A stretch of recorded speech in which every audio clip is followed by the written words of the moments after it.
ఏదైనా ఒక జంతువు భూమిపై చనిపోతే అది ఆక్సిజన్ వల్ల కుళ్ళిపోయి భూమిలో కలిసిపోతుంది. కానీ సముద్రంలో మాత్రం జలచరాలు చనిపోతే అడుగు భాగానికి చేరుకుంటాయి. అలా చనిపోయిన కళేబరాలపై ఇసుక మొక్కలు పేరుకుపోయి కొన్ని లేయర్స్గా ఏర్పడతాయి. అయితే సముద్రంలో ఆక్సిజన్ ఉండదు కాబట్టి చనిపోయిన జంతువులు కుళ్ళిపోకుండా కేరోజన్ అనే పదార్థంగా మారుతుంది.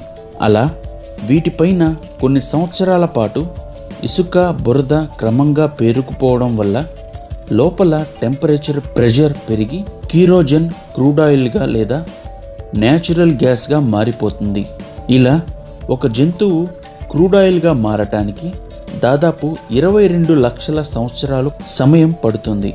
మనం ఇప్పుడు వాడే పెట్రోల్, డీజిల్ లక్షల